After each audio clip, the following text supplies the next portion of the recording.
Peace and welcome to the culture here on the Black Star Network. I'm your host, Farajii. Thank you so much for tuning in, being a part of the conversation. Folks, we got a lot to talk about on the final show of 2022. Yes, first let's talk about that bombshell that came out of Washington with former President Donald Trump where the House has released his tax information for the past 6 years.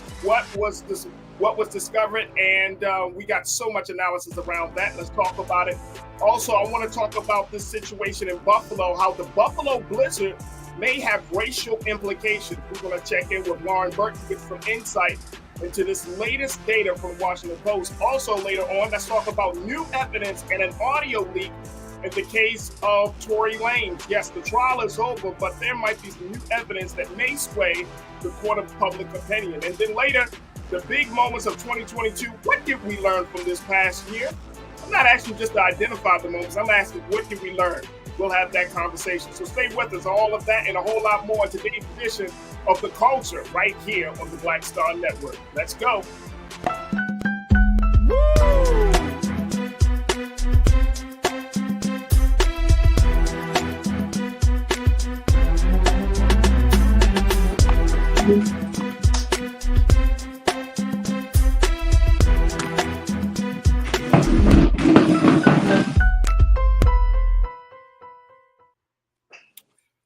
Folks, good afternoon and welcome to The Culture here on the Black Star Network. I'm your host, Farajii. Thank you so much for tuning in and being a part of the conversation. Folks, let's talk about the big story out of Washington where former President Donald Trump has had his taxes released by House Democrats. This is something that the House Democrats have been working for the last couple of years, as not just part of tradition to show how the president earns money and where he spends it, but more importantly, to create a semblance of transparency with the American people. Now, the taxes situation has always been one of contention for the former president, as he has tried to file lawsuits to block his taxes being released. But now they have been released and they have been combed through to show us how the president has earned the money, more importantly, how he has invested his money and the implication of everything. So we want to check in with our brother Michael Brown, who is a former finance chair for the DNC, to give us the latest about this whole situation. And considering President Trump is back on the campaign trail for the 2024 election, will this be a way to take the former president off track? All right, let's go to Michael Brown. Michael, thank you so much, brother, for checking in this afternoon. First and foremost, this has been a long time coming for not just House Democrats, but for the Democratic Party. Is the hype to this moment, it doesn't measure up to what has actually been seen in the former president's taxes? Well, first of all, again, thank you for having me, and Happy New Year to you. Happy New Year, brother. And your viewers. There's several different pieces related to his taxes of why he has fought so hard for years to keep them secret. When you are when you're an average Joe, you certainly have your right of privacy. But when you decide to run for public office, in particular, in this case, run for president of the United States, there is some tradition and some smaller laws that do say, hey, you need to be transparent. We need to know where you've gotten your money to make sure there are no conflicts of interest, to make sure that to see where your debts are and who holds your debts over your head, to see what kind of leverage a foreign government may have, or even folks here in the United States. But I don't think that's really the issue he cares about the most. What he cares about, and the reason he has fought so hard for years, is he doesn't want people to see that he is not, let me spell that, N-O-T, not a billionaire. Because it's an ego issue for him. As you know, President Biden released 27 years of his taxes because he has nothing to hide. He's not trying to pretend that he's a billionaire. But when you have focused on Forbes magazine's list, and Forbes doesn't do a lot of vetting. Somebody turns in their sheet and says, I'm worth, $5 billion. They believe the person. They don't ask for their tax returns.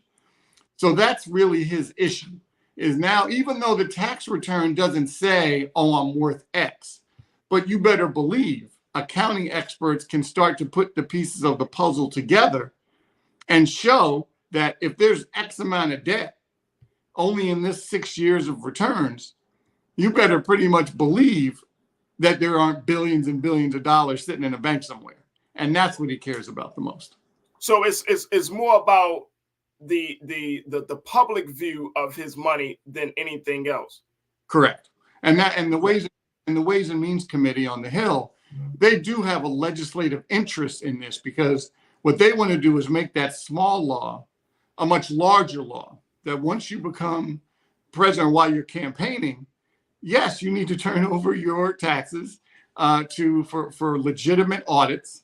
And as you can tell, if you remember, most of the controversy, or he would say, was he can't turn over his taxes to the public because he was under audit. Right. And found out he wasn't under audit. So the question is, did he have someone call over to the IRS commissioner and slow everything down, or just say that he was under audit when he wasn't? Because he was doing whatever it took. Remember, this isn't the most truthful person in the world. Come on, no, not at all. He's going to say whatever he's going to say to protect himself. Right. And transparency. Absolutely. I want to share with you just a little bit of what Politico had put out in their report of this story. Folks, take a look at this. When they talked about Trump taxes being released to the public, they said that the 6 years of joint tax returns filed by Trump and his wife, Melania, from 2015 to 2020 number a little over 2,700 pages. They report income from a wide range of golf, restaurant, and ice skating businesses, as well as speaking engagements. The forms also show income Trump generated in a range of foreign countries, including Canada, China, Turkey, the Philippines, the United Arab Emirates, and the Caribbean island of St. Martin, among others. Income from Canada, Ireland, and the United Kingdom figure prominently in gross amounts reported. Trump also reported numerous streams of income from Panama. And here's the headline from Politico: Trump tax returns released, launching fresh scrutiny of his finances. Michael, give us some insight and analysis about how he's getting his money from these different countries and from these different places. Give us, what's the significance of that part of this whole thing? It's twofold. The first is he probably, and certainly I don't know for sure, I'm not, his accountant, but what he probably was doing was, keep in mind, let me jump ahead, then I'll come back. Keep in mind, he doesn't own a lot of things. He may have licensing agreements with different properties, hotel properties, golf properties. I'm not suggesting he doesn't own any of them, but most of his deals are all licensing agreements. And so Panama, for example, the reason he probably had accounts of where money was coming from Panama was he had a hotel in Panama City. After he started acting a fool when he was president, Panama took the name off the hotel because they didn't want to be associated with him. So that was a stream of income that stopped. So what he would do is, when particular governments or people didn't want his name on buildings, he would then sue them to enforce whatever the contract was. But either way, that income stream stopped. Right. And so that's probably why he had something in Panama, United Arab Emirates. He may have had a bank account. Who knows? That's one. Again, I know I mentioned the whole billionaire issue, or lack of being a billionaire. Yeah.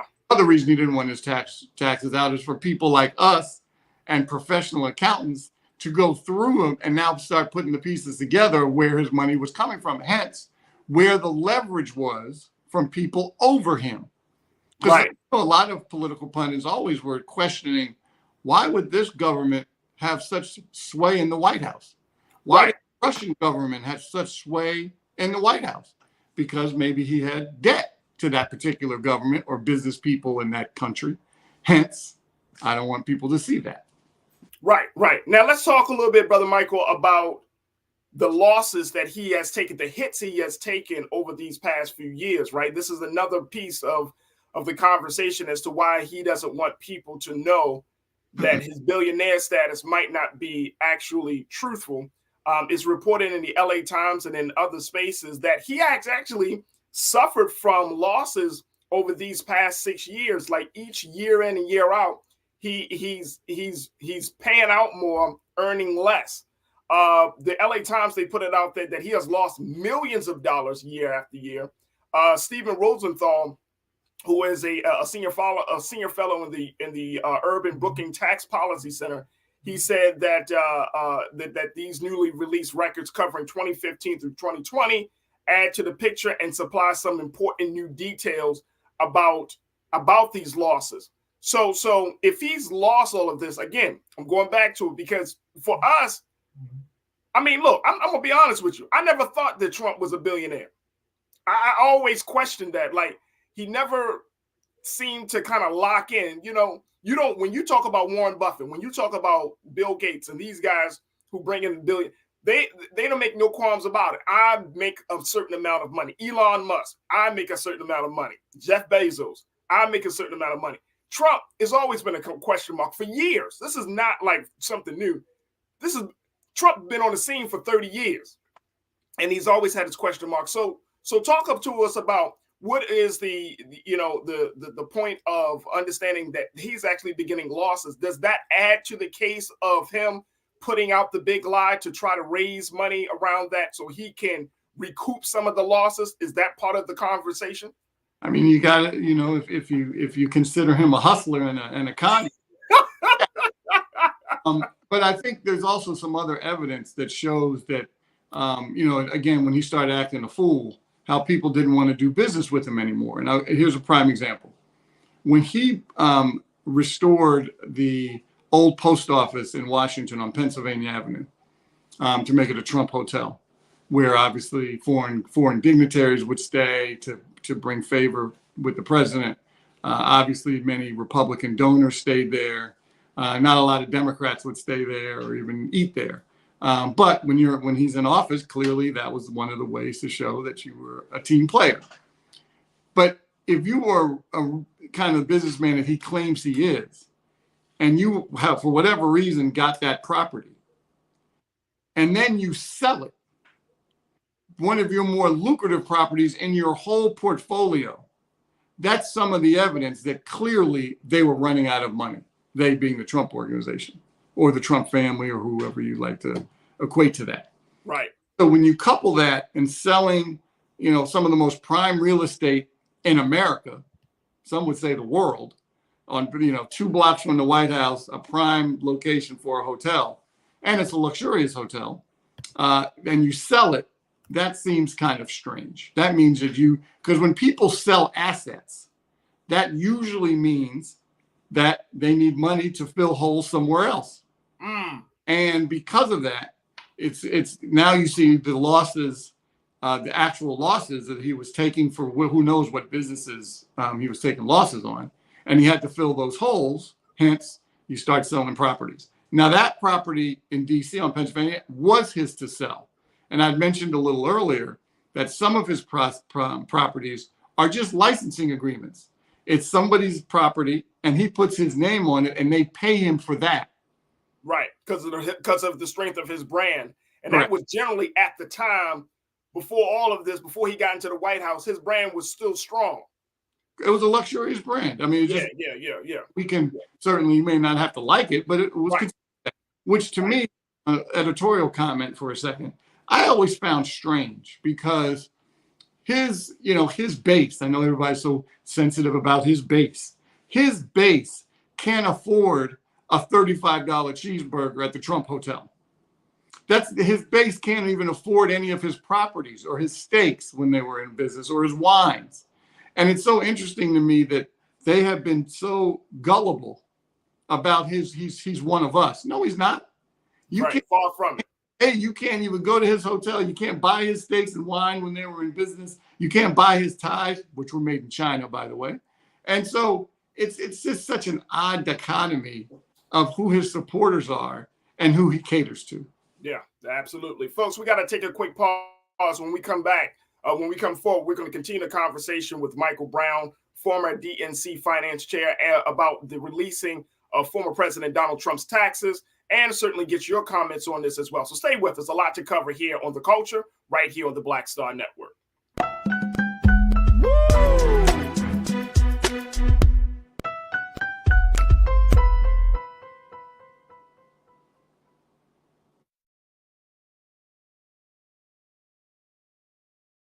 Black Star Network is here.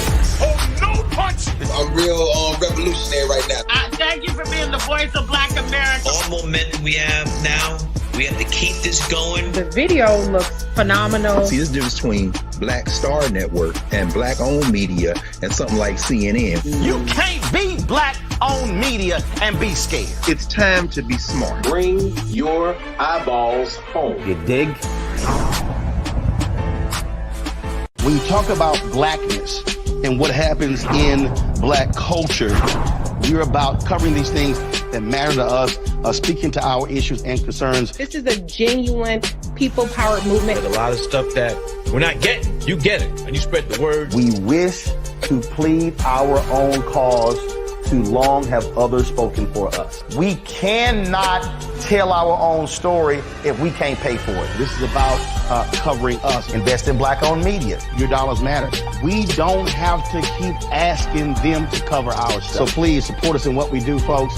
We want to hit 2,000 people, $50 this month, raise $100,000. We're behind 100,000, so we want to hit that. Y'all money makes this possible. Checks and money orders go to P.O. Box 57196, Washington, D.C. 20037-0196. The Cash App is $RM Unfiltered. PayPal is R Martin Unfiltered. Venmo is RM Unfiltered. Zelle is Roland at RolandSMartin.com.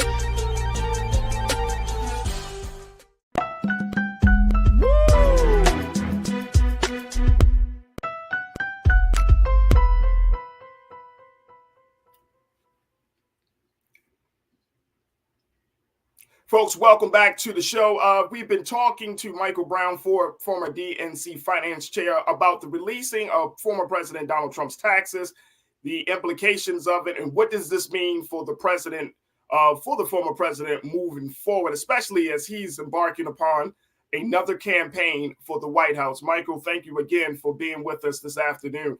I want to talk a little bit about this, and then we're going to take some comments from our online culture crew. But I want to talk about the impact, the web. Okay, so we see all this stuff happening with him as Donald Trump. But again, as in that quote from Politico, his wife is affected. His company, Trump Organization, has already been convicted of fraudulent activities. His children has been brought into this. So given all of this kind of like happening, one, how does this impact his family? And two, are there anything in his taxes that may lead to a criminal investigation? Has he committed fraud or any other type of criminal activity? Well, first of all, I think we have to also segregate pieces of the family. Okay. The Kushners, for example, Kushner and Ivanka, seem to have their own independent wealth, whether it was gained while they were certainly working in the White House, whether it was Kushner's real estate holdings before he was in the White House and after. Right. Financing. I think there's some questions there, but they seem to have their own independent flow of income. The sons seem to just be certainly dependent on the Trump Organization. And now, yes, that they've been convicted in New York, it is going to certainly cause some confusion, because now not only do you have that conviction sitting out there, which I'm assuming they will appeal, but now if you're a bank or another business, you're highly unlikely to want to do business with them. You've been convicted of fraud. Right. So why would you want to get in bed financially or in a business relationship with them?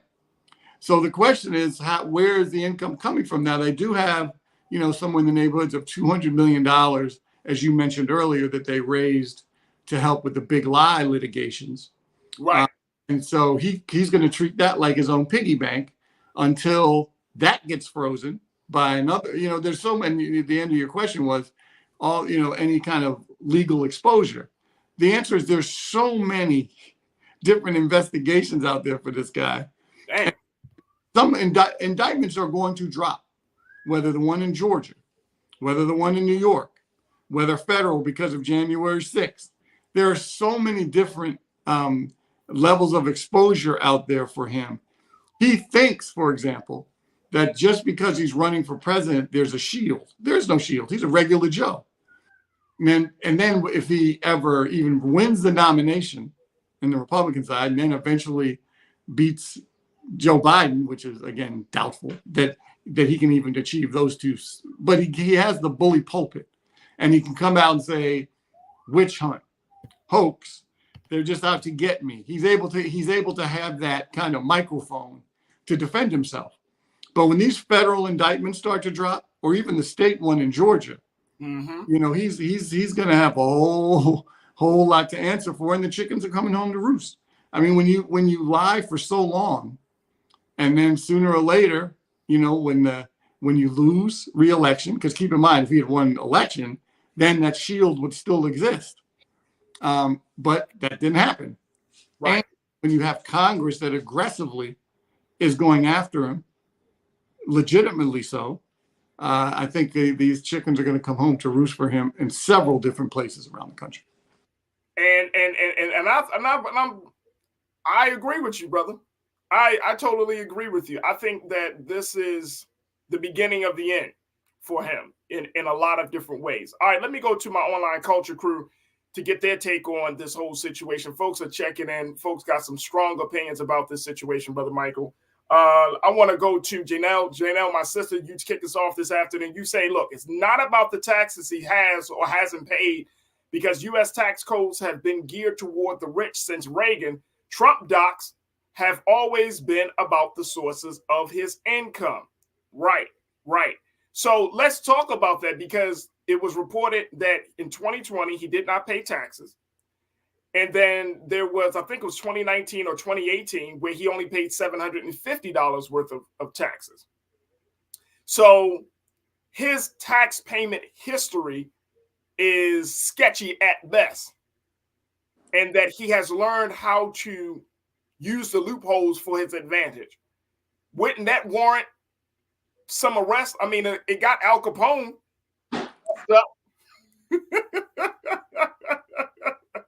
That's clearly correct. And you better believe now that even though the House is flipping next week from Democratic control to Republican control, that doesn't stop a lot of these investigations, especially on the federal side. That's why Chairman Neal, who's chairman of the House Ways and Means Committee until next week, really wanted to get this out there so different experts or different legal bodies can go through this and see if there's any exposure. Because again, once you can investigate, now that you have the documents in front of you, everything else before this was all speculation. Now it's not speculation. Now you can see when he signed his taxes, that's a federal document. And so if you lie, commit fraud, inflate values of properties, or decrease values of properties for tax purposes, all that is considered fraud, tax fraud in particular.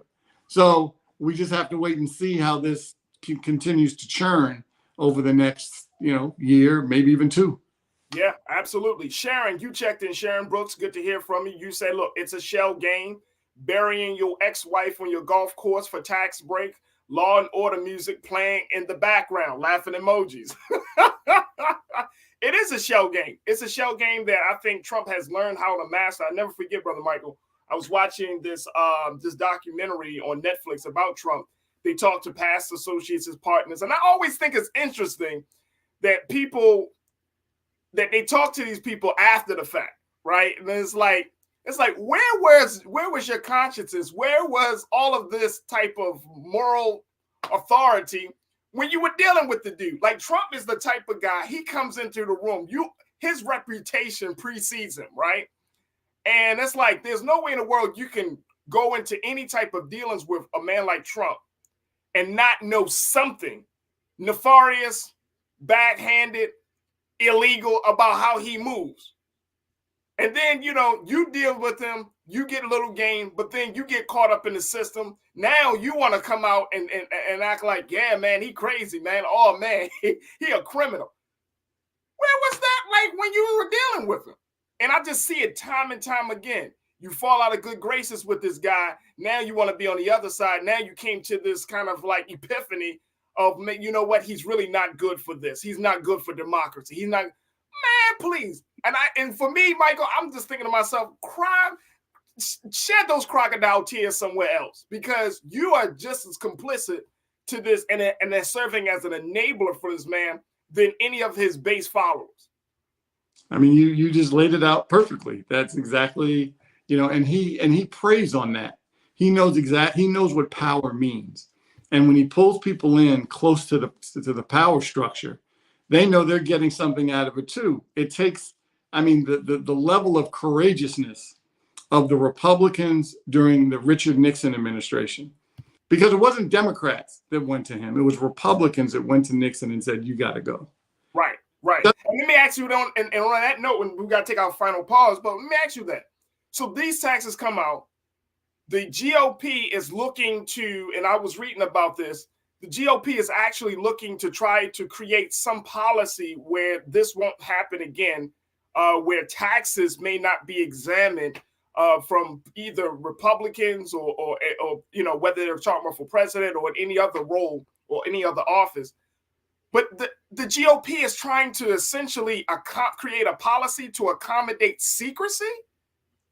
And the good thing is they can't get that done because the Senate is still in Democratic hands. And so if they want to pass a law, they still need the Senate to agree with them. Right. And these kind of election denying GOP members on the House side. That's why a lot of GOP members on the Senate side don't like the leadership on the House side, Republicans. They don't like these election deniers. They want to move on and really have a policy message. I'm not suggesting the Senate Republicans are perfect, because they're not. Right. And there are a couple election deniers, but they're more prone. They understand. See, they don't have a tight little district that's been gerrymandered that they just have to talk to an echo chamber of people that think like them. Senators have a whole state they need to deal with. And not everyone in these states are all election deniers. And so if they even want their own self-preservation to be reelected, they have to say, you know what, I can't co-sign on that. And that's why you see some comments from GOP senators saying Kevin McCarthy is not going to be able to lead or govern. Right. And that's why we know that the unwritten policy of the GOP is, if you don't agree with us, we'll just throw your ass under the bus. Right. We'll throw you under the bus, sir, because I'm not falling out of power because of your madness. Michael Brown, former DNC finance chair, I appreciate you, brother, for checking in with us this afternoon, giving us some analysis on this issue. Thank you so much, brother. Look forward to reconnecting with you, and Happy New Year. Happy New Year. Thank you very much. You're welcome. All right, folks, we got to take a quick pause. When we come forward, let's check in and talk about Buffalo, how the Buffalo Blizzard has now opened the conversation to racial implications. We're going to check in with Lauren Burke to give us some insight about this new data. Stay with us. That conversation is up next here on The Culture on the Black Star Network.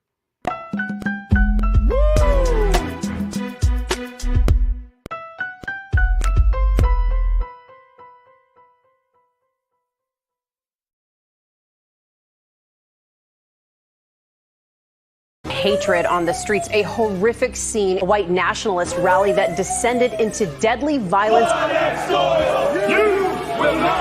White people are losing their damn minds. An angry pro-Trump mob storms the U.S. Capitol.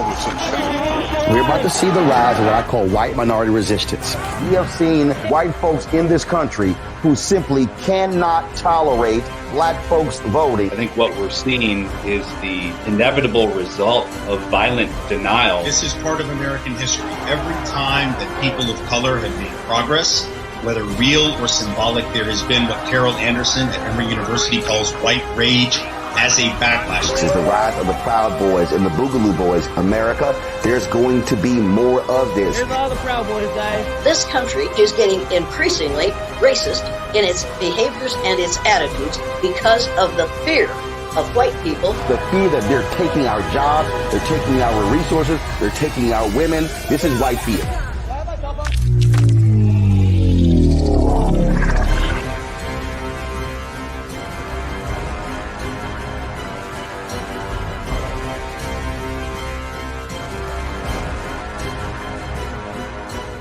Black Star Network is here.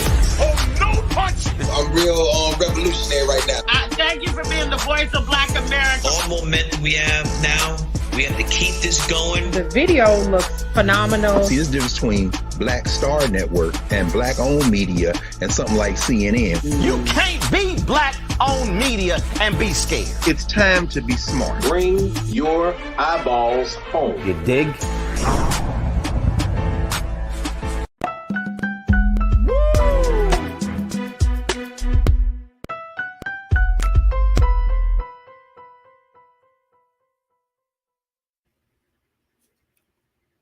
All right, folks, let's switch gears now to have a conversation about the Buffalo blizzard. Now, earlier this week, we reported that the blizzard dropped a whopping 50 inches of snow on the upstate New York City, and it has caused many people to question about city preparedness for weather disasters such as this. And we also reported yesterday when a young woman by the age of 22 years old, Annadale Taylor, she had unfortunately froze to death in her car when she was returning home from a shift at a Buffalo hospital, and how she was not able to make it home because of the blizzard conditions there in the city. And as a result of that, it has brought a lot of attention to how Buffalo has handled this snowstorm, particularly in Black communities of the city. Now, there's been a new report that was just released, folks, from the Washington Post that said that, and I would take a look at this here. Here are the numbers, and then we're going to check in with Lauren Burke to give us some more insight. But take a look. According to the Washington Post, while Black people make up 14% of the population in Erie County and 33% in Buffalo, they account for 51% of the storm's deceased. Residents and area leaders indicated that structural problems, including poverty, food deserts, subpar housing, and a lack of government investment, have worsened the snowstorm's impacts on working class Black and brown communities as the cost to the city has become more apparent. Those neighborhoods surrounding more affluent and whiter suburbs appear to be more prepared to respond to the historic snowstorm, even having their power restored faster and roads plowed quicker. Wow. Now take a look. It says this area is so heavily impacted by these systemic issues, and it's largely because of poverty, said Pastor Al Robinson, according to the Post. And impoverished people happen to be people of color. He has hardly slept since last Thursday, as he and his wife Vivian have provided care and shelter for 130 people in his church since the blizzard's onslaught. Now, we also take a look at just some of these the photos here, but the blizzard fuels racial and class divides in polarized city. Let me tell you, man, oh man, we cannot get out of the space of talking about race in this country, even down to the weather. Folks, I'm so happy to be joined by writer and analyst Lauren Burke to give us some insight as to what does this all mean, and how will the city of Buffalo and other cities that may potentially be hit with weather disasters, how will this impact policy and how cities handle things moving forward? Lauren, thank you so much for being with us. It's good to reconnect with you. It's been a while. Yeah, Farajii, I've been watching you though. Great show, man. It's great to see you. Great to be talking to you. Absolutely, absolutely. So, Lauren, what do you make of this? Like, I mean, it's one thing to already have, and again, we're going back to the story of the young sister, 22 years old. Right. Unfortunate situation. But now it's like, even in a weather disaster, race and politics still play a part. And now they're saying that, according to the Post of this whole snowstorm, that these white areas, they got better responses from the city. Snow was plowed. Like, how do we handle something like this? Now we got, along with all the other issues, if it rains too hard, if it snows too hard, we might still be hit with another challenge just simply because we're Black. Absolutely. Well, as you know, Farajii, Black people sort of over-index for poverty in this country, 28%. You also know, of course, too, that money is what drives politics. Money is what makes politicians do X, Y, and Z and pay attention to certain constituencies. You see it all the time, just in general terms, where certain issues come up in front of Congress or in front of local governments because money is paid into that issue by certain groups. Now, you wouldn't think you'd have to think about that for a snowstorm, right? But the reality of it is that the way we treat poor people in the United States is certainly not the way we treat rich people in the United States, whether it's Buffalo or any place else. We see it with just basic infrastructure issues, particularly in the South. Notably, President Biden did a very good job at getting a lot of money out through the American Rescues Plan for infrastructure.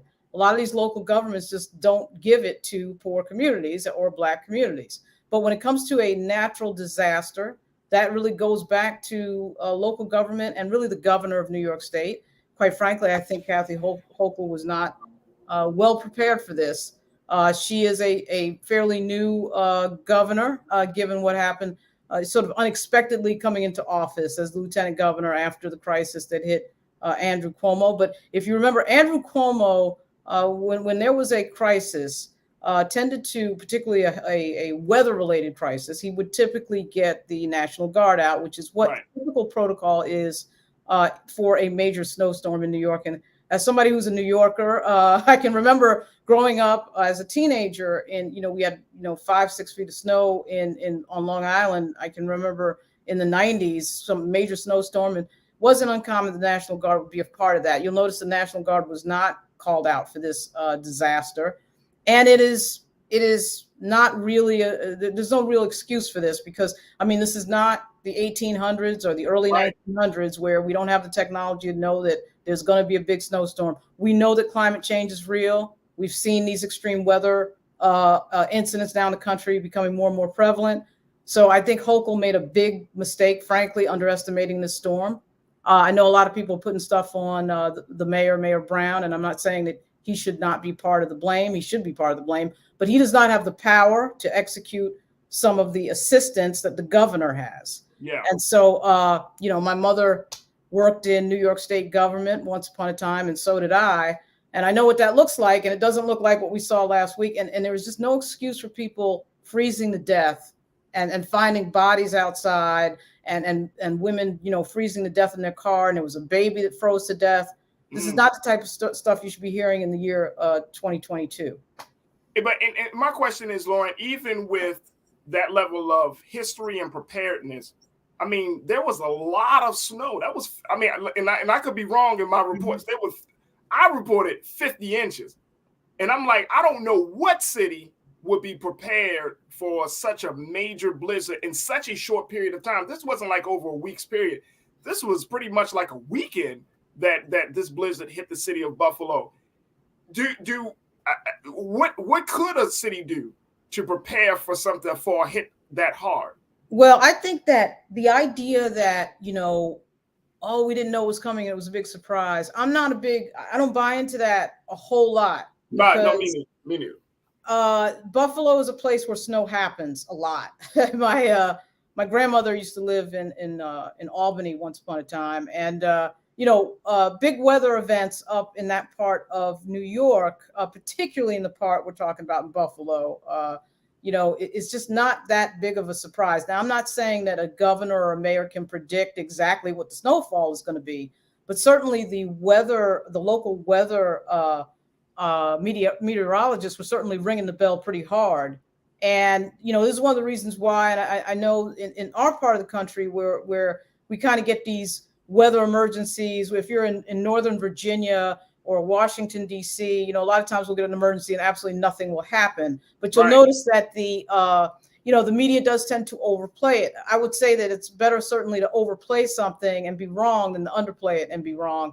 But in a place like Buffalo, overplaying it should have been almost like the default setting, because they have gotten major snow just as a general rule. So I think that, when you're an elected official, you're responsible for these things, and it's no joke. And, we've seen what it looks like when elected officials do well and alert the public way ahead of time and really, really get loud and ring the bell, do all sorts of stuff, put out states of emergency. And I don't know that we saw any of that. I can't speak in grave detail because I don't live in Buffalo, so I don't know exactly what they were doing. But there are some things certainly the governor did not do that I think are fair things to bring up. Has there been any talk, Lauren, or any type of response from the city about this situation of people being people found frozen in different areas of the city, in the cars, the baby. How has the city responded to these? Well, they're still, I think, in the dazed and confused stages of this crisis. I just think that they're still, getting over the fact that this whole thing happened and that, frankly, they weren't prepared. And, as time goes by from the crisis and you look at these numbers building, I think it was 39 dead or 40 dead. And of course, half of those people are Black.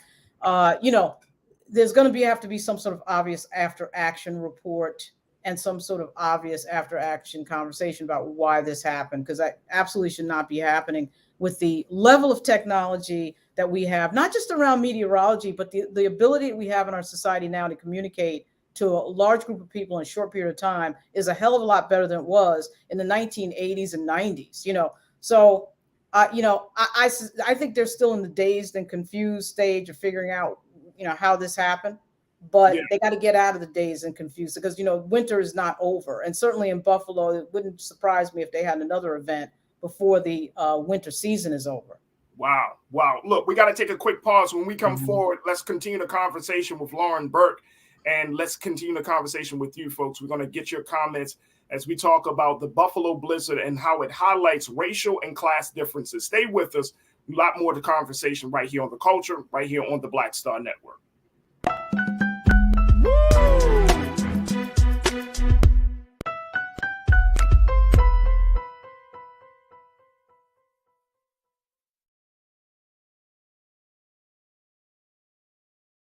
When you talk about Blackness and what happens in Black culture, we're about covering these things that matter to us, speaking to our issues and concerns. This is a genuine people-powered movement. There's a lot of stuff that we're not getting. You get it, and you spread the word. We wish to plead our own cause. Too long have others spoken for us. We cannot tell our own story if we can't pay for it. This is about covering us. Invest in Black-owned media. Your dollars matter. We don't have to keep asking them to cover our stuff. So please support us in what we do, folks. We want to hit 2,000 people, $50 this month, raise $100,000. We're behind 100,000, so we want to hit that. Y'all money makes this possible. Checks and money orders go to P.O. Box 57196, Washington, D.C. 20037-0196. The Cash App is $RM Unfiltered. PayPal is R Martin Unfiltered. Venmo is RM Unfiltered. Zelle is Roland at RolandSMartin.com. Black Star Network is here. Oh, no punch! I'm real revolutionary right now. Thank you for being the voice of Black America. All momentum we have now, we have to keep this going. The video looks phenomenal. See, there's a difference between Black Star Network and Black-owned media and something like CNN. You can't be Black-owned media and be scared. It's time to be smart. Bring your eyeballs home. You dig? Hatred on the streets, a horrific scene, a white nationalist rally that descended into deadly violence. White people are losing their damn minds. As an angry pro-Trump mob storms the U.S. Capitol, we're about to see the rise of what I call white minority resistance. We have seen white folks in this country who simply cannot tolerate Black folks voting. I think what we're seeing is the inevitable result of violent denial. This is part of American history. Every time that people of color have made progress, whether real or symbolic, there has been what Carol Anderson at Emory University calls white rage as a backlash. This is the rise of the Proud Boys and the Boogaloo Boys. America, there's going to be more of this. There's all the Proud Boys, guys. This country is getting increasingly racist in its behaviors and its attitudes because of the fear of white people. The fear that they're taking our jobs, they're taking our resources, they're taking our women. This is white fear.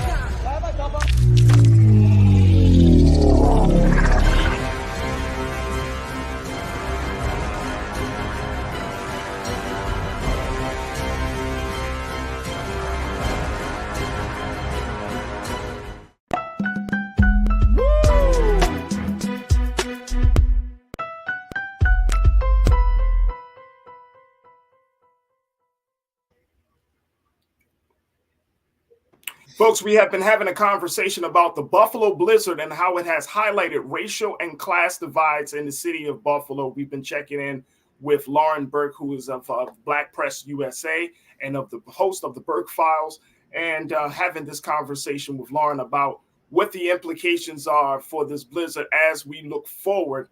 But the Black folks and Black residents of the city of Buffalo are suffering now as a result of this blizzard. And I can only say our hearts and prayers go out to them as they are trying to figure out how the city is going to help them out the situation. Let me go to Lauren. I want to bring you back into the frame, but let's go to our online culture crew to hear what folks got to say, because now there's just this ongoing sense of frustration. And unfortunately, you brought this up.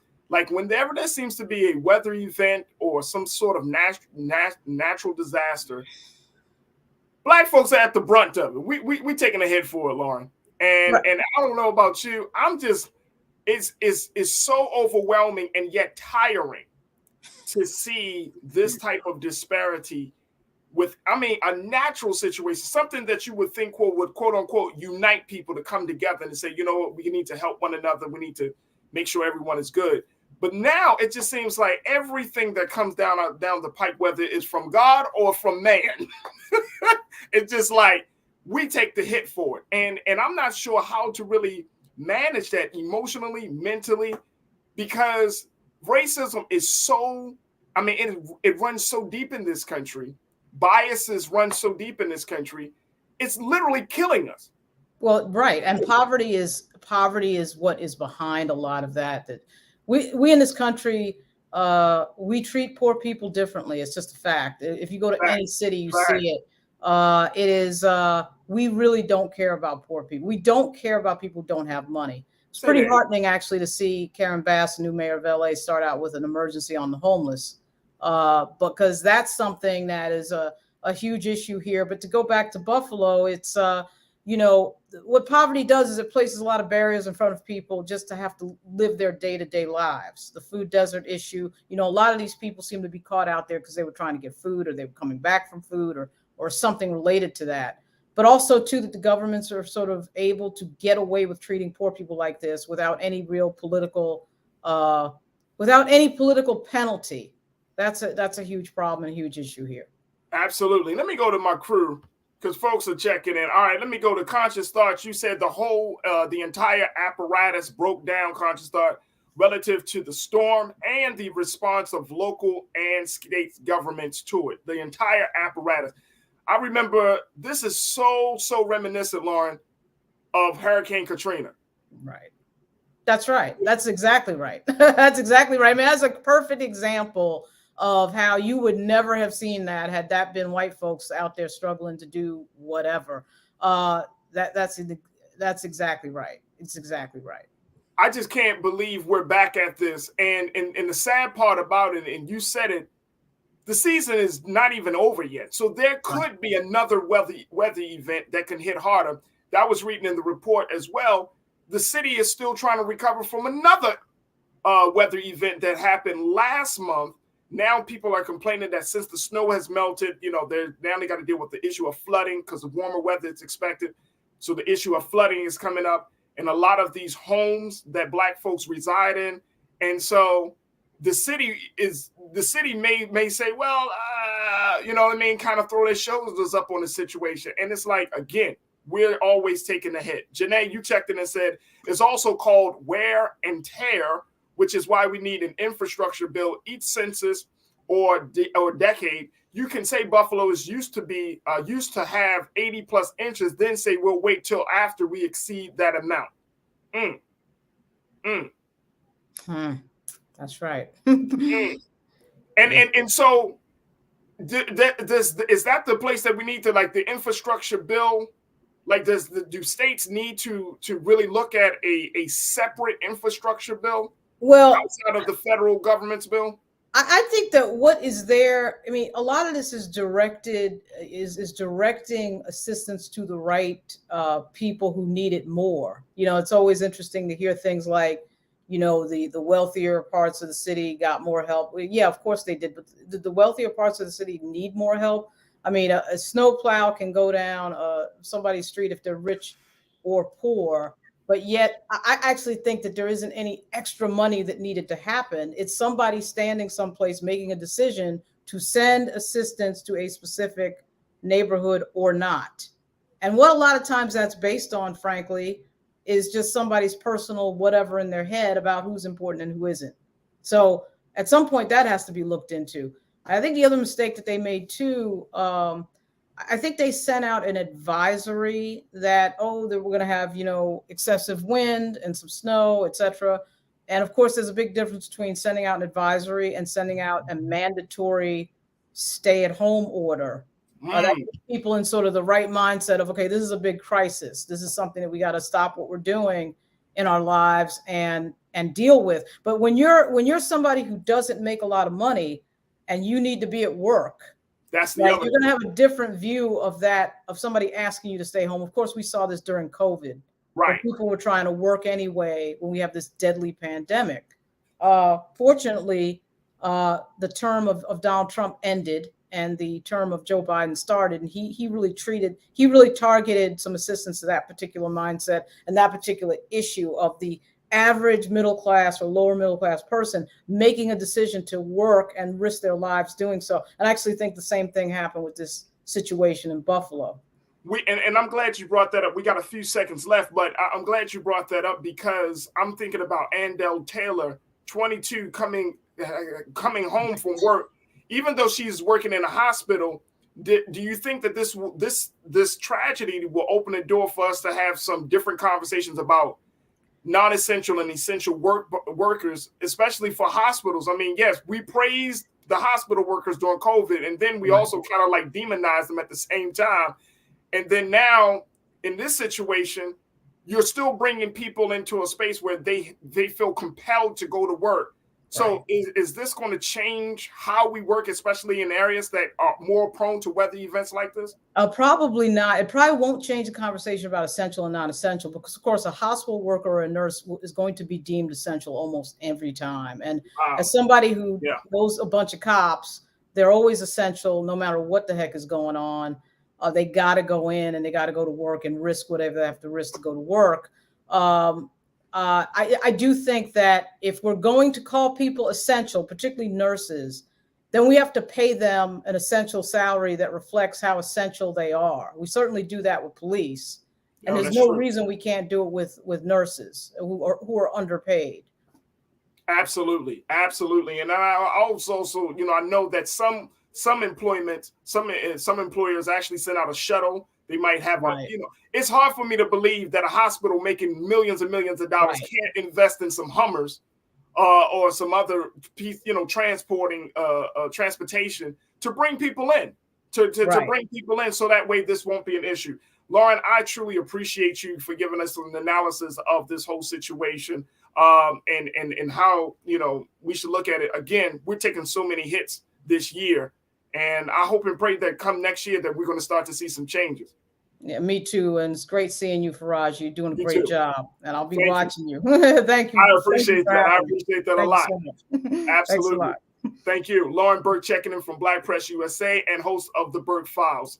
Folks, we got to take another pause. When we come forward, let's talk about the trial of Tory Lanez that seems to continue to happen in the court of public opinion. We're going to check in with civil rights attorney Christina Sears to get her take about the new audio that was just released that may be more damning than the evidence that was presented in court. Stay with us. It's The Culture here on the Black Star Network.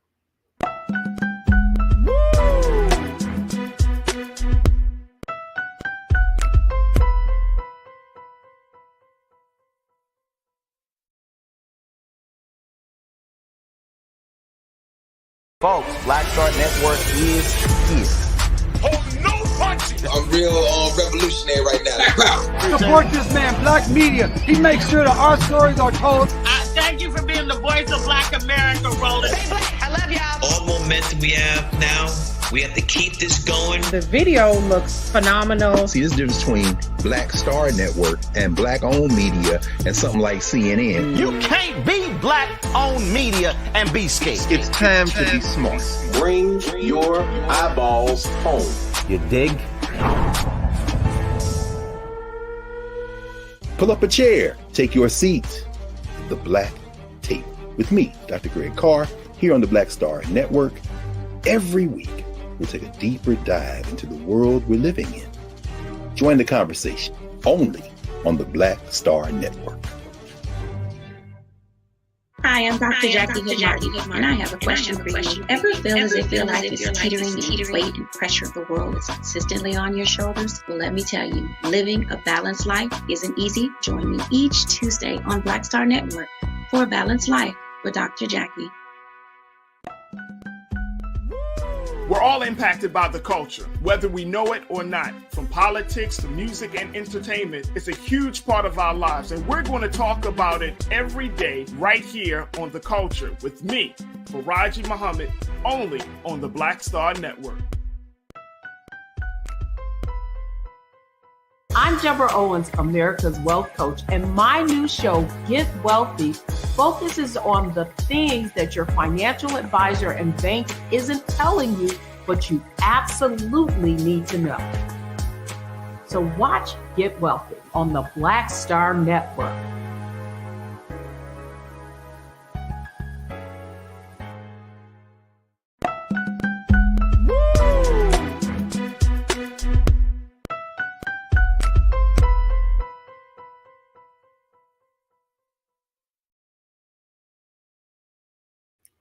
Folks, welcome to The Culture here on the Black Star Network. I'm your host, Farajii Muhammad. This is officially the last show of The Culture for the year of 2022. And I have to say, what a year it has truly, truly been. All right, folks, we're going to continue the conversation as we talk about this trial that continues to take place, even though the verdict has already been rendered.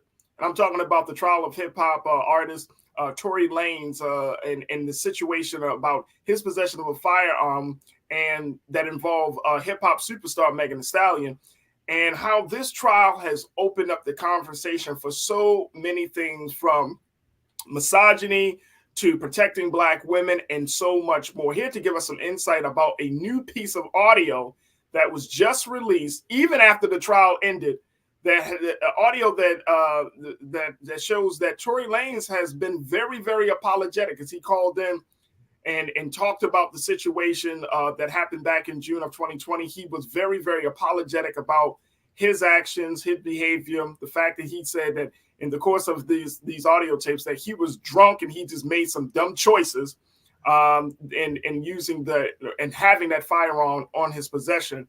And so it brings a lot of people to question whether the trial was either necessary or, and more importantly, the demonization of Megan Thee Stallion was even appropriate. Here to talk to us about this is civil rights attorney Christina Sears. Christina, thank you so much for joining us for this conversation. You're welcome. I'm wondering, because I heard this audio. Tory on this audio does not sound belligerent. He does not sound obnoxious. He doesn't even sound like he's like, oh, you're going to have to prove it. He's talking to Megan Thee Stallion's people. I think it's like her manager or one of her people in her team. And he's like every call, and there I think about 3 or 4 calls, every call, hey, I just want to say I apologize again. How can we make this right? How can I do right? I just need to get out of this situation.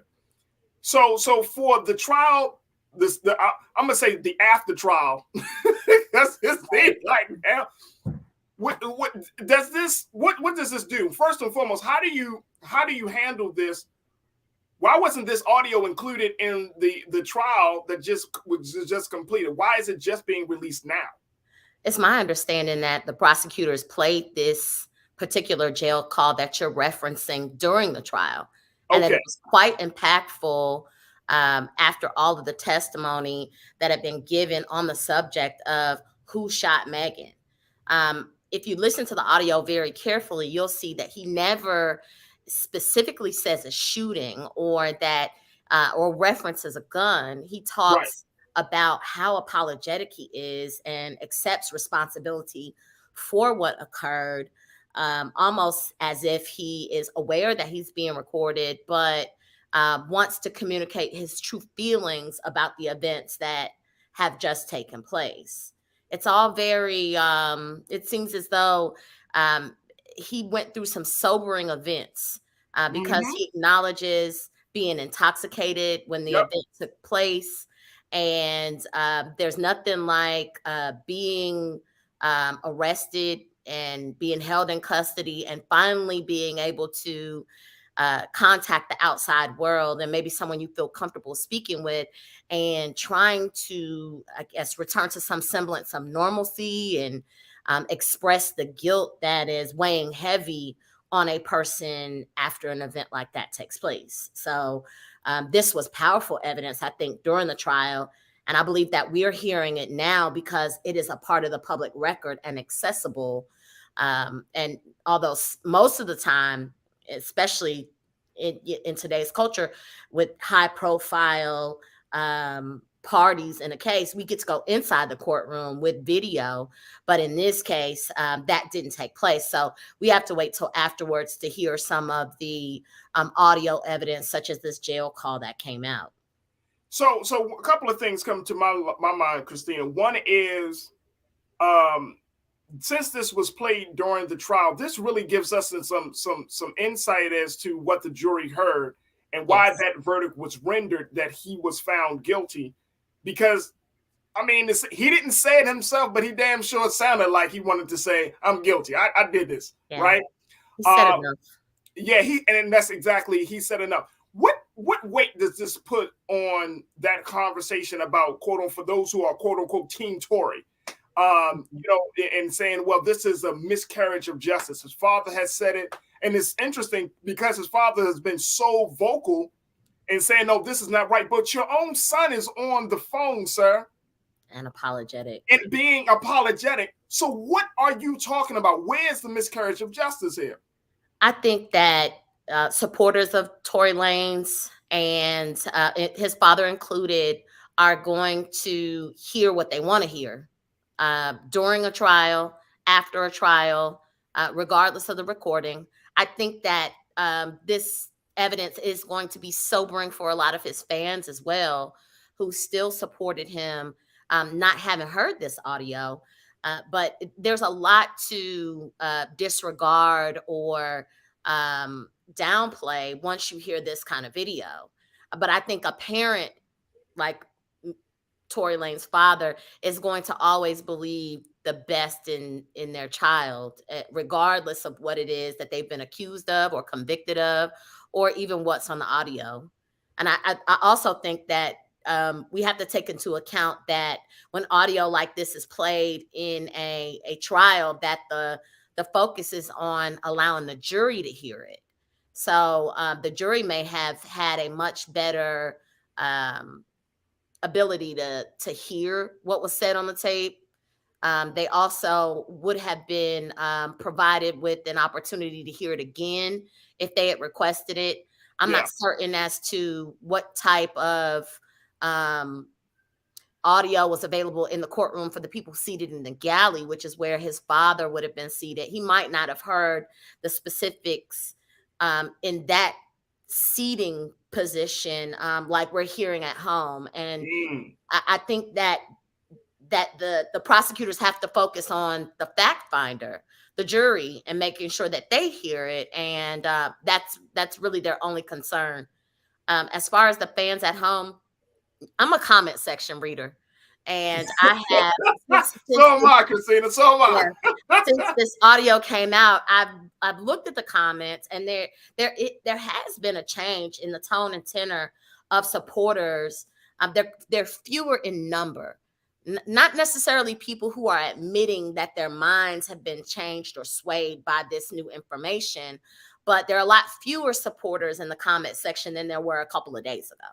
So I think this evidence is sinking in for some people, but again, there's some people who are just, it doesn't matter what the evidence is. I was about to say that, Christina. I was like, some people are gonna, I mean, some people say, oh no, he didn't do anything wrong. Yeah. Let's talk a little bit about, I mean, you work in the area of, you're a veteran prosecutor, you're an attorney.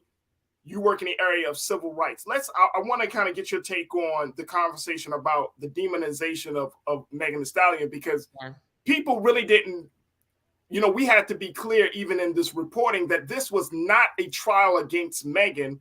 this was a trial about Tory Lanez and what he did, the possession of the firearm. Sure. But people have made the narrative around this trial about Megan Thee Stallion. She has taken some hits. And in some cases, she has said one thing in one interview, saying a conflicting message in a separate interview. Help us to understand, like, the whole concept of this misogyny that people are saying, and that, you know, even in the petition around supporting Tory, they say, oh, this fake black woman protectionism of Megan Thee Stallion. How does this play out in a case like this? So it specifically in a case like this, where you have high profile individuals, they tend to be normalized. They get put into a scenario that sometimes everyday people who don't have a fame and a following behind them find themselves in, because they're victims of violence. And they end up contacting the police. They end up going on trial, and they end up being persecuted for accusing someone of committing an offense. I hate to say it, but this is par for the course. I've seen it more times than I can count. Any time you have someone making accusations of criminal behavior against another, I think our sensitivities, just as human beings, we don't want to believe that violence occurs. And we certainly don't want to believe that violence occurs amongst people that we are distantly familiar with, like celebrities. And so it's hard, it's difficult for people to disconnect from the from what they think occurs in Meg Thee Stallion's life and what they think occurs in Tory Lanez's life every day, and to kind of inject into it this toxicity, this violence, and view them in a totally different light. It's hard for people to grasp that they are ordinary people and wrap their minds around the fact that they too can suffer from misogyny, from violence, from handgun crimes, from being in the wrong place at the wrong time, where alcohol is obviously prevalent, and then handguns are introduced into the situation. It's difficult for people to accept. And you just made this point that, you know, these are high profile individuals, and I've seen some folks in my comment section as we do the show, they're like, well, why, Farajii, do you even need to talk about this? Because we spent a couple of days talking about this. I think well, this show is for culture, so this is one of the top stories of 2022 in the hip hop world, right? But then two, I think that there is something that we can all kind of glean from this situation, dealing with like the situation, the issue of misogyny, domestic violence, black men, and you know, the whole gun possession. But why do you think that we should have a conversation about this, even though this is from this only is occurring to two people, mostly two, who seems to be worlds apart from the quote unquote the regular folks? Why should we even be talking about this? I think we should talk about this because it will curb violence in the future. And it will encourage people who are victimized to come forward and talk to the police about things that are that have occurred to them, or ongoing, continuing violence against them in their home. Despite how hard it is and how much they'll be victimized again through a trial process, it very well might save many lives. So it's important for us to keep talking about the issue of misogyny, and keep talking about the issues of gun violence, and to move those issues to the forefront every opportunity that we get, so that people are encouraged to change their behavior and to report the behavior when it occurs to them.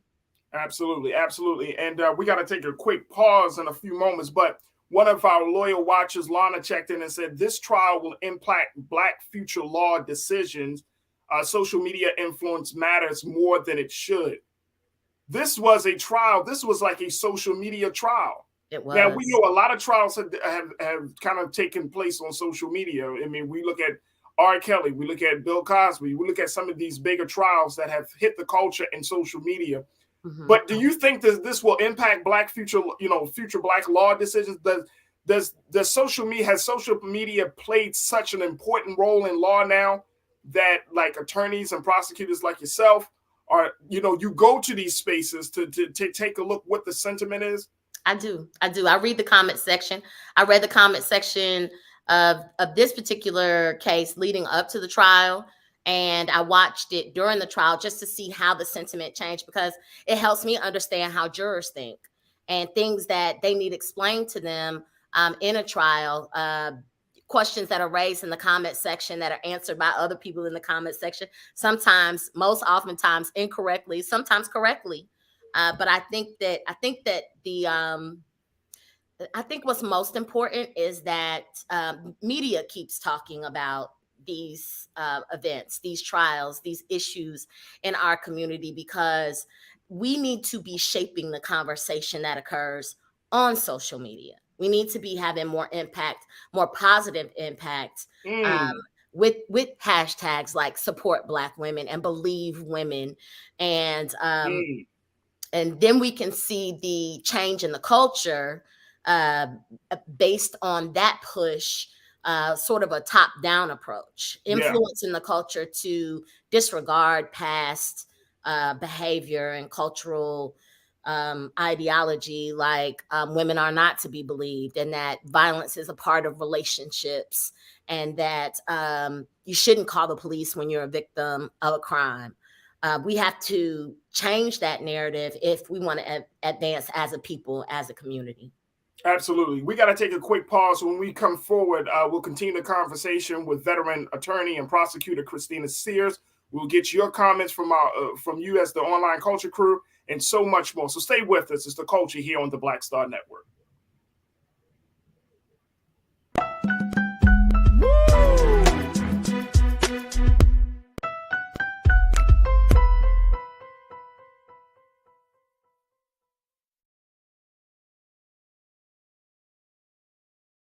Folks, Black Star Network is here.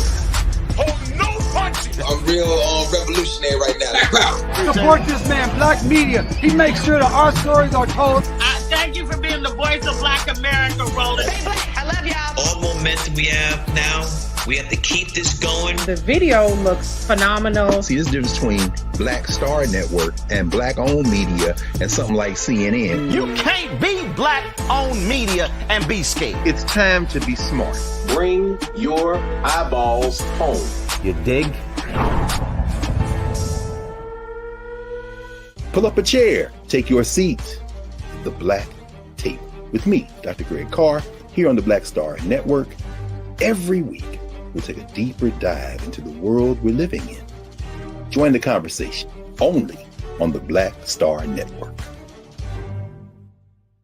Hi, I'm Dr. Jackie Hood Martin, and I have a question for you. Ever feel as if your life is teetering and the weight and pressure of the world is consistently on your shoulders? Well, let me tell you, living a balanced life isn't easy. Join me each Tuesday on Black Star Network for A Balanced Life with Dr. Jackie. We're all impacted by the culture, whether we know it or not. From politics to music and entertainment, it's a huge part of our lives, and we're going to talk about it every day right here on The Culture with me, Farajii Muhammad, only on the Black Star Network. I'm Deborah Owens, America's Wealth Coach, and my new show, Get Wealthy, focuses on the things that your financial advisor and bank isn't telling you, but you absolutely need to know. So watch Get Wealthy on the Black Star Network.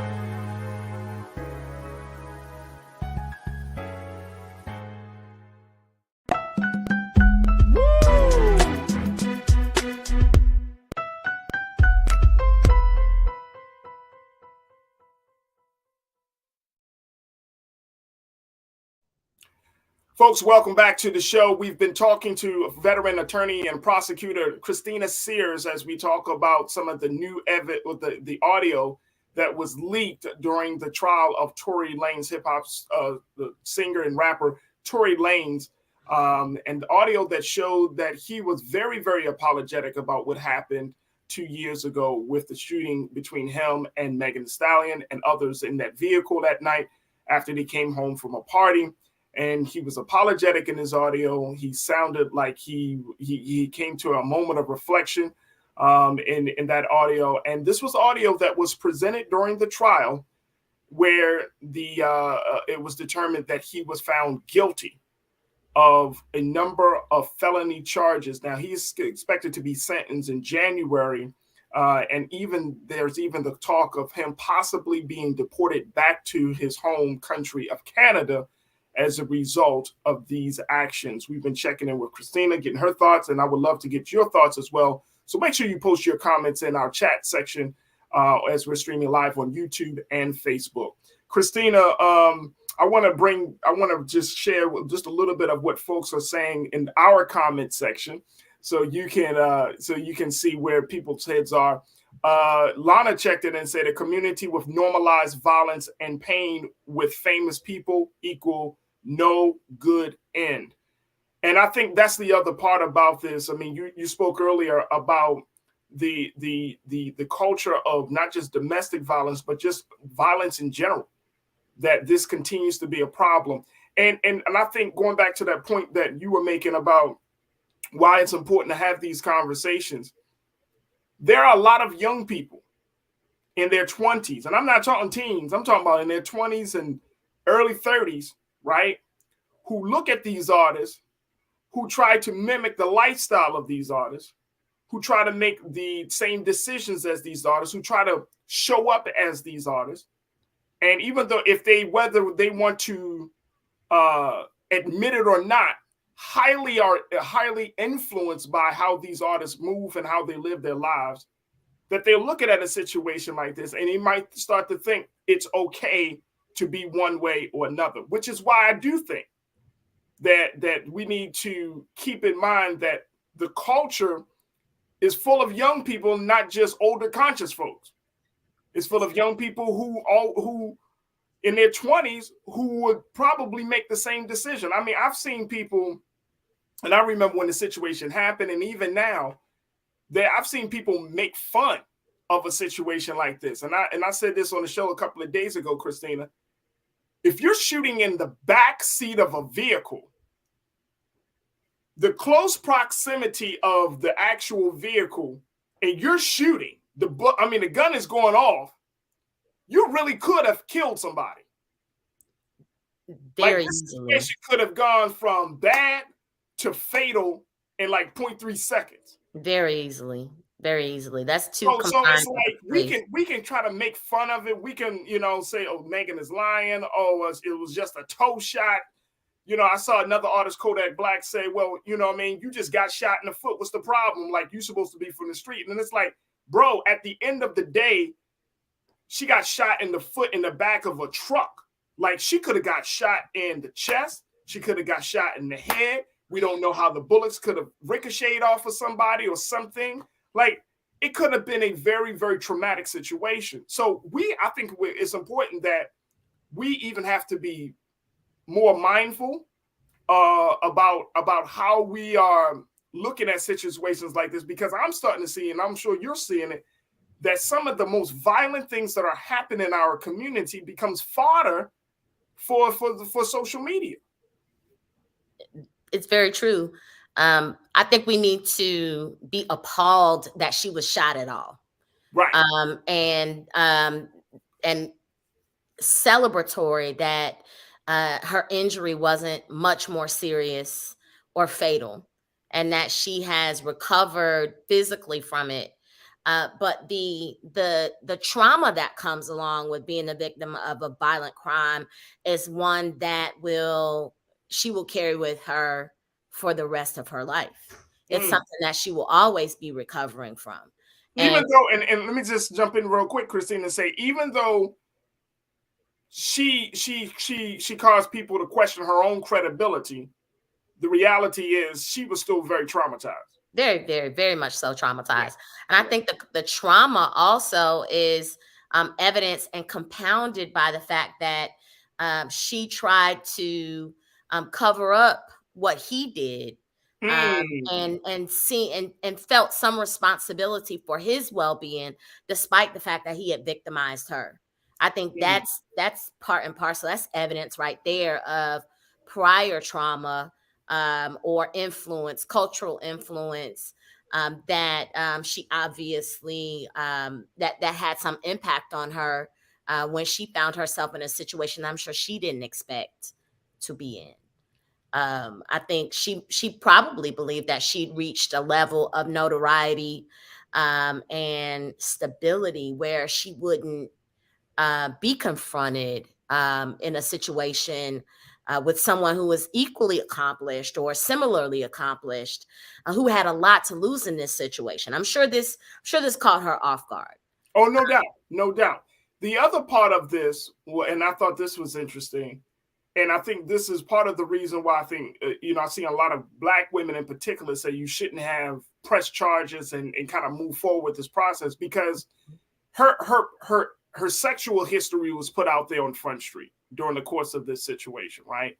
At first, it was questioned whether her and how close was she with Tory. Then she admitted to herself that she did have intimate relations with her. And then, that kind of created this this effect where guys started popping up, the baby. Then Drake started saying something, and this person started saying something. Yes. And now this woman's sexual history is put out there on Front Street in a very, very unhealthy and again, traumatizing way. And I couldn't help but just to feel for the sister, because I was like, damn, man, again, it was fodder for the social media. And it just broke my heart, because I'm like, we are so quick to make judgments about people as if we don't make mistakes, as if we don't make certain choices in our life.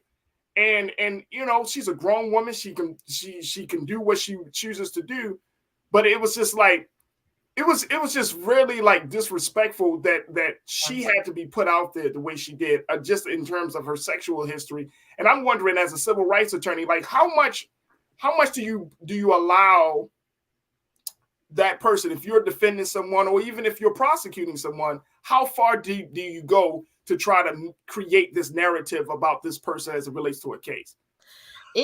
You would be hard pressed to find a criminal case where the victim's sexual history or sex life at all is relevant in any way. I think that the prosecution probably tempered their allowing the defense to enter this information into evidence in a way that helped them to show to the jury that everything that the defense attempted to do in this situation was distract them from the obvious evidence that Tory Lanez shot Meg Thee Stallion. Her sexual history didn't have anything to do with him picking up a gun. Nope. Didn't justify him picking up a gun or shooting at her. So the fact that it came in at all is just that, a distraction point.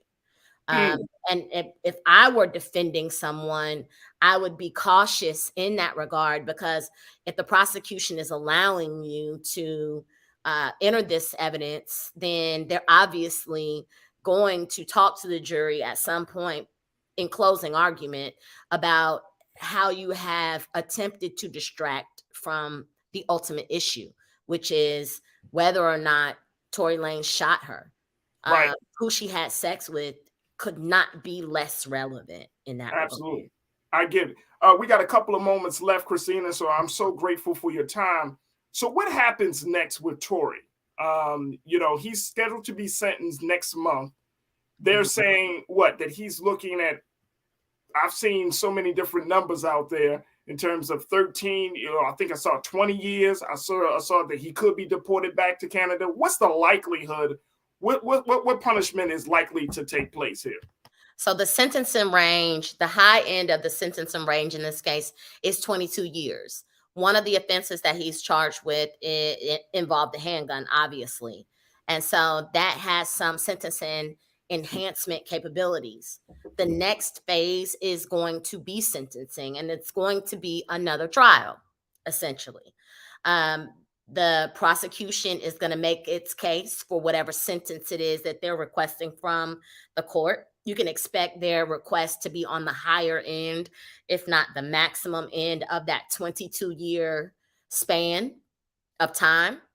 And then you can expect the defense to also put up evidence and testimony to mitigate what the defendant has been found guilty of, all the evidence that the court has heard, to maybe answer some questions, some looming questions that the court may have about why the defendant committed these offenses without disturbing any appellate rights that Mr. Peterson has. So I think every time one of these trials occurs, whether it's televised or we hear about it from trial correspondents, I think it serves to educate the populace about justice in America, about criminal justice, about things that we need to improve upon in our society. And I think that although this is an unfortunate event, I think the good that comes out about it is that people need to know more about our justice system, and in order to prevent future injustices, in order to encourage and change the sentiment about people serving on juries. I think that's something that I hope that people take away from each one of these trials that are televised or that we hear about that involve popular figures in our culture. So, do you think he will be deported back to Canada? It is likely, given that it's a gun crime and that it is, someone actually got shot.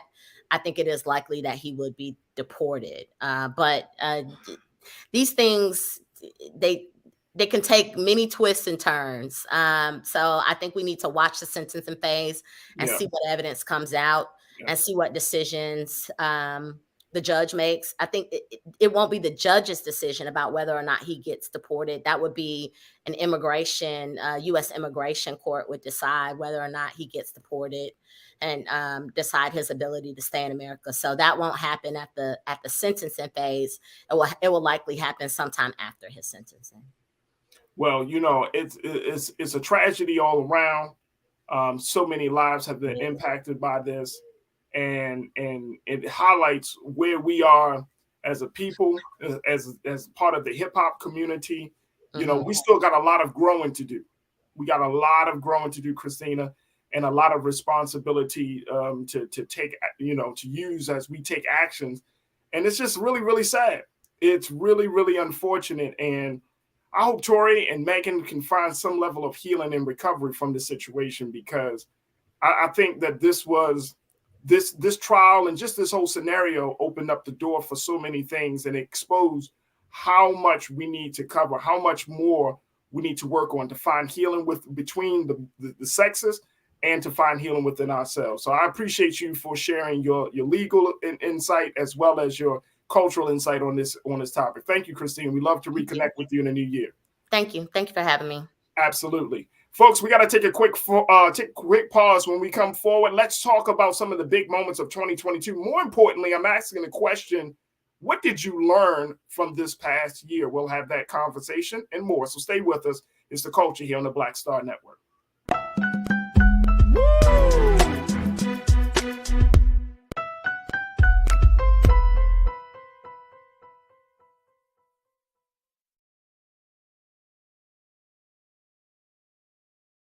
When you talk about blackness and what happens in black culture, we're about covering these things that matter to us, speaking to our issues and concerns. This is a genuine people-powered movement. There's a lot of stuff that we're not getting. You get it, and you spread the word. We wish to plead our own cause.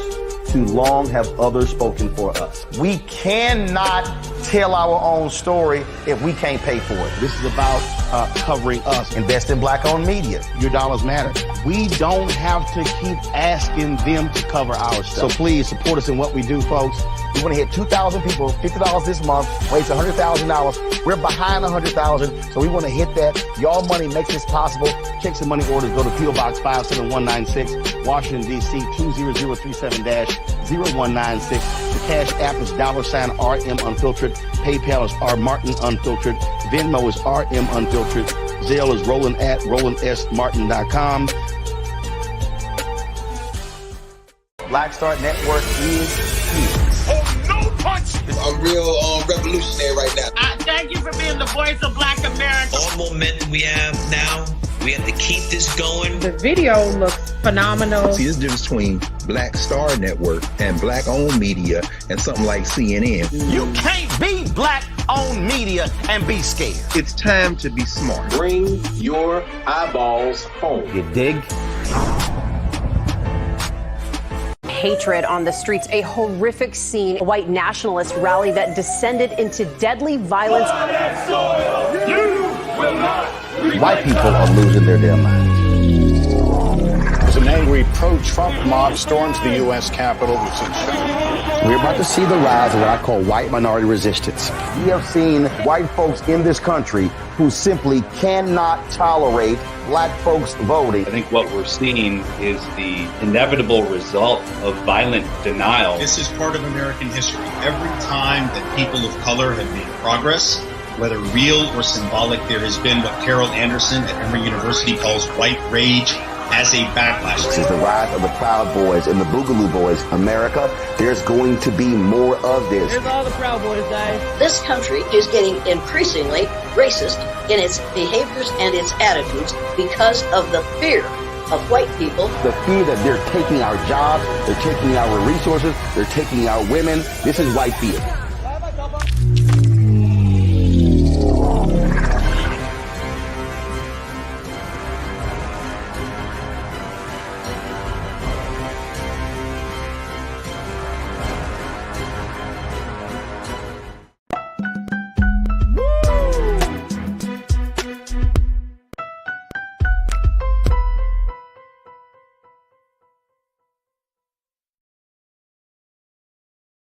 Folks, welcome back to the show.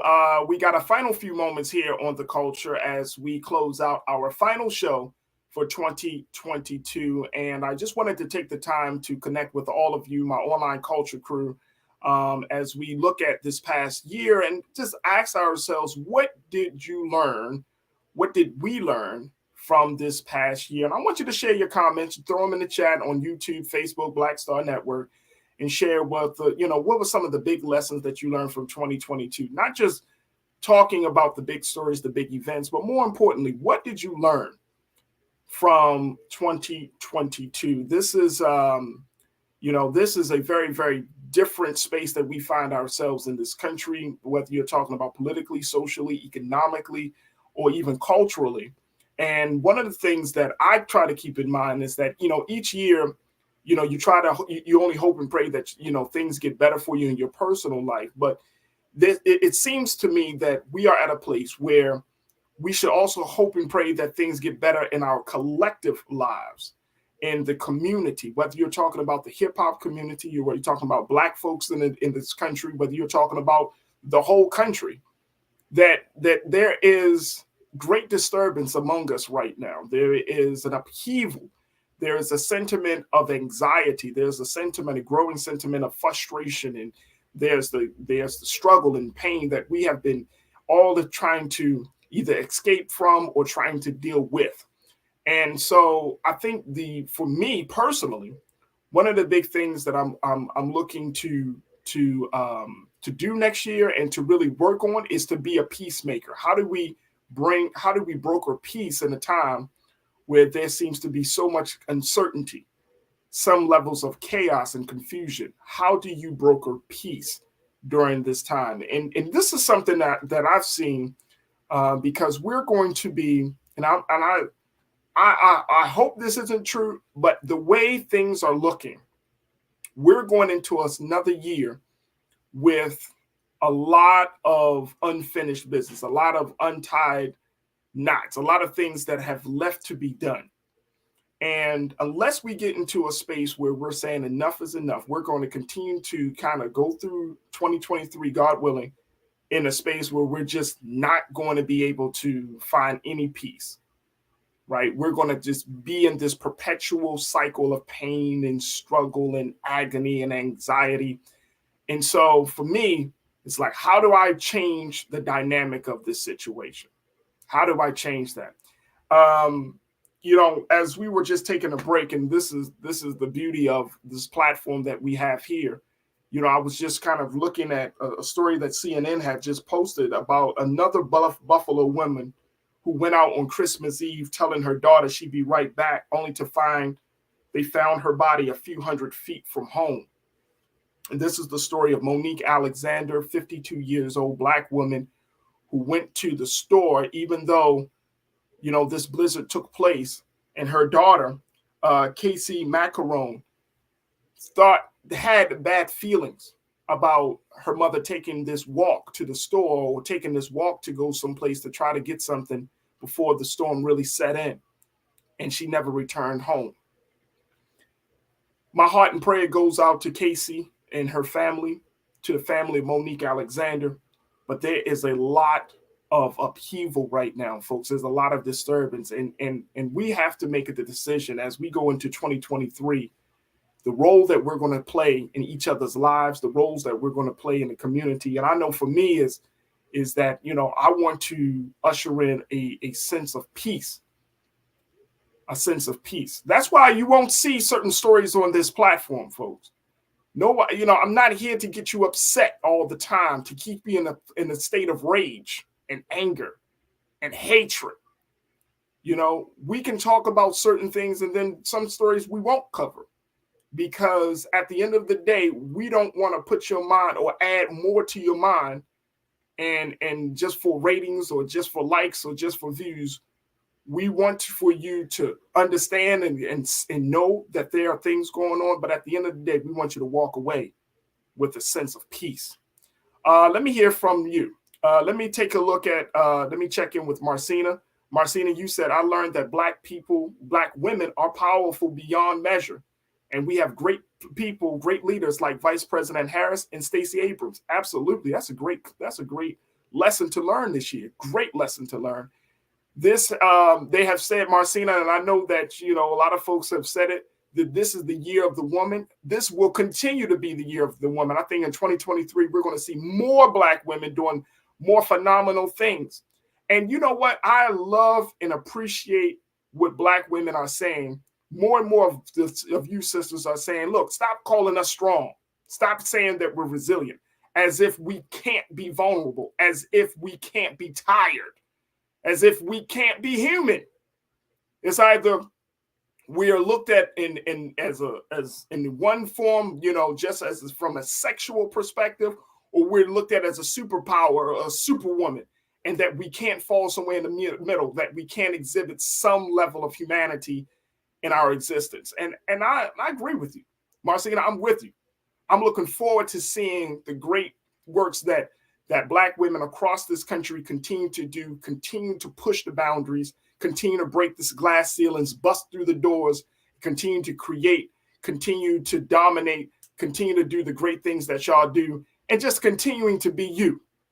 Just continuing to be you. Trust and believe we are going to be the space where Black women can do that. So, Marcina, thank you so much. Lana, you checked in. You said, I learned the culture is a dope Black show discussing Black issues and is an excellent journalistic voice for Black people. Share these platforms with your family and friends. Thank you, Lana. Thank you. That's all I can say. Thank you for the love. Thank you for the undying support. You've been riding with us from the very beginning, and I can't and we can't appreciate you more. So thank you, thank you, thank you. Willie, you said we once again saved America for another 2 years. Woo! That's a good one. Hey, Willie, that is a good one, bro. We did save America. Question is, though, will America come to our defense? Because as much as we're doing the saving, right, I don't think that Black folks need to be saved in the classic sense. But guess what? You owe us, America. You owe us for the fact that we are continuing to be not just participants in the democratic system. We are the pillar of democracy in this country. You cannot have democracy without Black America.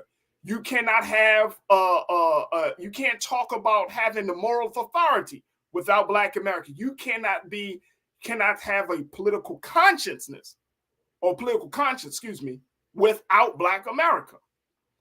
So we're saving a country, but in 2023, will this country be there to not to save us, but to help take our struggle to the next level, to take us from a place where we're struggling to a place to where we're prospering. So great, great lesson. Thank you for sharing that, Brother Willie. Good to see you. Lana, Willie, and Marcina, I hope y'all have a fantastic transition into the new year. Sandy, you checked in and said, I've learned I cannot continue to pour into someone else's cup at the detriment of my own. Lord. I'm telling you. Look, I'm telling you. I love to put out. I love to share. I love to give, right? But I think for all of us, and I feel like, Sandy, this might be for our personal relationships more than our professional ones, right? Like, I love the fact that you're right. I'm not pouring more into you and you ain't returning the favor. And this is not being selfish, folks. This is talking about having mutually beneficial relationships with people that lifts us. No more of this, I'm giving more and you giving me less. No. I think all of us needed that word today, Sandy. So you are right on point. Black folks in this country, we give. We give so much of ourselves to this country. We give so much ourselves to the political system, to the economic system, to the social. We sacrifice ourselves. We put ourselves on the altar only to be what? Used and abused. And then they say, well, can you give a little bit more? We give our minds, our hearts, our spirits, our talents, and our skills. In some cases, we give up our future, i.e. our children. And then they say, can you give more? No, we're not giving no more. We ain't giving no more. I'm not pouring in more into your cup than you pouring into me. If you got a quarter, if you got a little bit in your cup, guess what's not going to happen? Not going to happen. I can't do it. And we shouldn't be, there's got to be a boundary on that. There's got to be a boundary. Sandra, you brought up a whole great point. I'm telling you, that's a whole word right there. Thank you so much. Pandora Box, you said words are very powerful. They can make you great or break you to pieces. Woo! That's why I love and appreciate each and every one of y'all from the Online Culture Crew, because that is it right there. Look, if nothing else this year, folks, if we don't recognize the power of words, here on this platform, I got the great opportunity, the great blessing to say, to be before you in this space. I have to keep that in mind every single day that I stand before you. Every time I make a post, I always have to say, my words can go further along than me physically. So I need to be cautious. And I think for all of us, we should be cautious about the words that we use, the meanings that we give, and more importantly, how we communicate to one another, because it makes all the difference in the world. It makes all of the difference. You can create enemies or you can create friends just by simply the words that you use. And so I truly, truly appreciate you, Pandora Box, for mentioning that. We got one more. We got 30 seconds. Ricky Murray, you said the black man in America is a 7-foot tall man drowning in 4 feet of water. All he has to do is stand up. Damn. There it is right there, Ricky. There it is. Black man. Look, we can't just say black man now. We gotta include our women, black men and black women. All we got to do is stand up. This country is showing us, and this is a great point to end out, this country is showing us that it's not able to meet all of our needs, not able to meet our expectations, and cannot fulfill all of our interests. All we got to do is stand up and do something for ourselves at this point. We can't keep relying on a situation, on a system, on anybody that's not going to be there for us. So all we got to do, Ricky, as you said, brother, is stand up. Look, that's going to do it for me. But I hope and pray, I really hope and pray that each one of us is able to make the peaceful transition into the new year. I know it's a lot of, sometimes this is something that I've been taught, and I'm going to say this very quickly. We always been taught to kind of come into the new year or to take out 1 year and go into the new year in a bang. I encourage us to try something different, that we go into the new year in a state of peace and reflection, that we go into the new year in a state of prayer.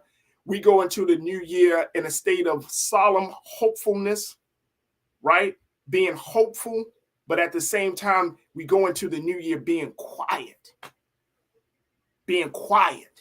We reflect on all of the great principles of Kwanzaa this week. We reflect on all that has happened because we need to be of sober mind, sober body.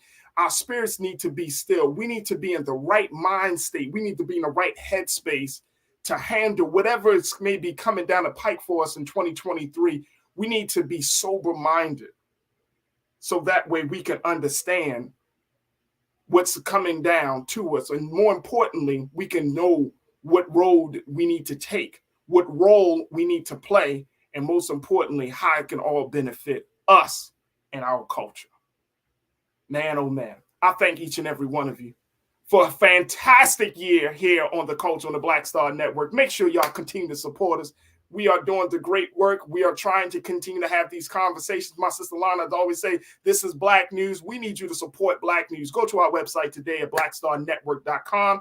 Make sure you support us financially, share the content, download the app, and continue to support us. Also follow us on social media platforms on IG and Twitter and Facebook, Black Star Network, and just continue to show your love and stand up for Black media. Also, while you're online, make sure you follow me, yours truly, Farajii Muhammad, at The Real Farajii on IG, Farajii on Twitter.